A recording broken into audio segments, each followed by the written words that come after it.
Friends, welcome to our JEE multiverse channel. आज हम NCERT वाली सीरीज में रोटेशन चैप्टर का 7.10 क्वेश्चन, उसकी बैक एक्सरसाइज मतलब जो एक्सरसाइज है उसमें से 7.10 क्वेश्चन करने वाले हैं। ये मोमेंट ऑफ इनर्शिया पे बेस्ड है। तो आइए सबसे पहले क्वेश्चन को पढ़ते हैं। देखो, फाइंड द पहला पार्ट है, दो पार्ट है, तो पहला पार्ट क्या है? देखो, पहला पार्ट हम पहले सॉल्व करेंगे। Find the moment of inertia of a sphere about the tangent of a sphere given the moment of inertia of sphere about any of its diameter to be 2.2 by 5 mr square, where m is the mass of sphere and r is the radius of sphere। यानी कि ये अगर कोई spear है, solid spear है, तो इसके कोई भी डायमीटर हो, ये डायमीटर ले लो, ये डायमीटर ले लो, ऐसा भी हम बाहर आता हुआ भी डायमीटर ले सकते हैं क्योंकि ये स्पीयर है, 3D ऑब्जेक्ट है, तो ये वाला डायमीटर भी ले लो, कोई भी डायमीटर ले लोगे, इसमें 2/5 mr square he moment of inertia होगा। हाँ, इसमें कोई परपेंडिकुलर एक्सिस थ्योरम मत लगा देना क्योंकि वो सिर्फ प्लेनर ऑब्जेक्ट्स के लिए होता है, तो इसमें लगाओगे तो भाई मतलब प्रॉब्लम, दिक्कत पैदा हो जाएगी, तो उसको हमें नहीं करना है। अब कोई भी डायमीटर के अबाउट 2/5 mr स्क्वायर है, ठीक है, तो हमें क्या पूछा है कि टेंजेंट के अबाउट क्या होगा। तब देखो, मैं आप इससे बनाता हूँ। देखो, मैं ये डायमीटर ले लेता हूँ, ठीक है, ये सेंटर से पास हो रही है। डायग्राम ठीक सा नहीं बना और अच्छे से बनाते हैं, ठीक है।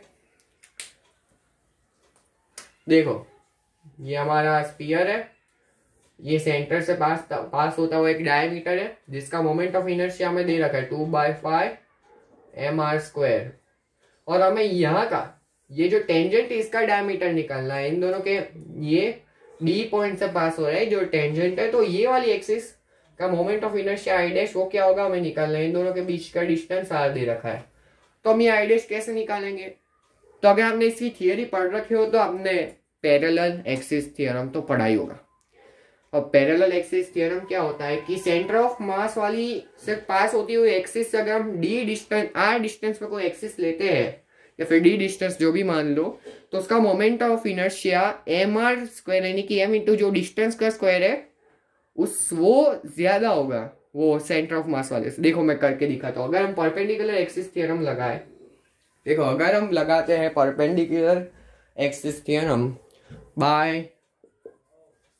परपेंडिकुलर एक्सिस थ्योरम नहीं, parallel axis theorem by parallel axis theorem, ठीक है।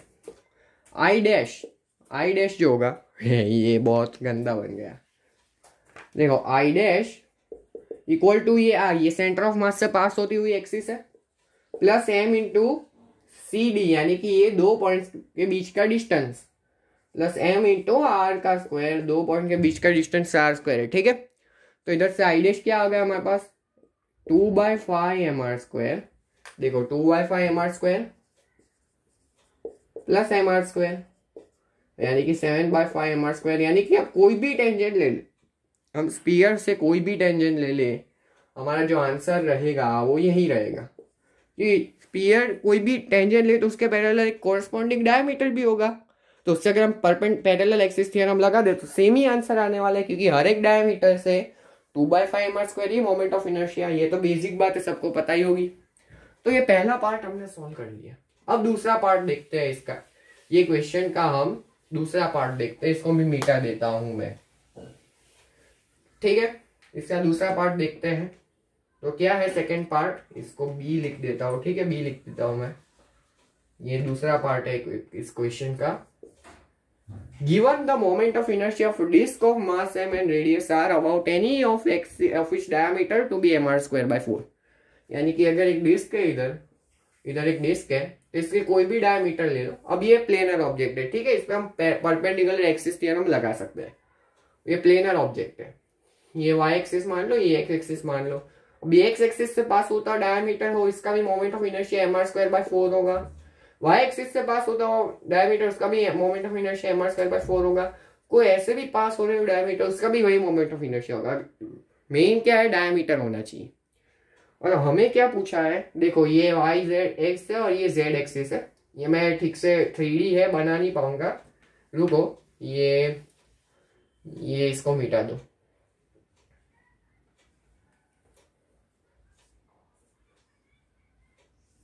ये बाहर आ रहा है, ठीक है, ये z एक्सिस है और ये बाहर आ रहा है, ये बोर्ड के बाहर आ रहा है, ऐसा मान लो कि अब मैं तो डायग्राम में तो ऐसा दिखा नहीं सकता ठीक से। ठीक है, ये सब परपेंडिकुलर है। ठीक है, तो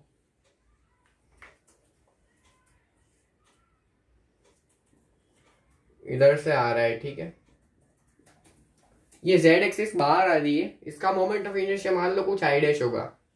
और हमें क्या पूछा है कि find its moment of inertia about an axis normal to the disk and passing through its edge। Point of edge से पास हो रही हो तो देखो, सबसे पहले हम उस एक्सिस का मोमेंट ऑफ इनर्शिया निकालेंगे जो सेंटर से normal to the plane of disc हो और सेंटर से पास हो रहा हो। यानी कि अगर ये डिस्क है, तो ये अब इधर फील आएगी। देखो, ये जेड एक्सिस मान लो, ये एक्स वाई मान लो और ये एक्स मान लो, तो हमें आई एक्स और आई वाई तो पता है। और हमें क्या पूछा है कि अगर ये कोई पॉइंट ऑफ एज से जेड एक्सिस के पैरेलल कोई एक्सिस जा रहा है, उसका हमें मोमेंट ऑफ इनर्शिया पूछा है। तो सबसे पहले हमें ये जेड एक्सिस जो सेंटर से पास हो रहा है उसका मोमेंट ऑफ इनर्शिया पता होना चाहिए, तभी हम पैरेलल एक्सिस थ्योरम से ये आई निकाल सकते हैं।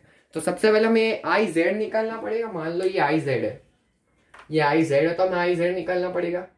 आई वाई और आई एक्स तो हमें पता है, दोनों mr²/4 है। ठीक है, दोनों mr²/4 है। अब हमें आई जेड निकालना है। तब इसमें हम परपेंडिकुलर एक्सिस थ्योरम लगा सकते हैं, बिल्कुल लगा सकते हैं, क्योंकि प्लेनर ऑब्जेक्ट है।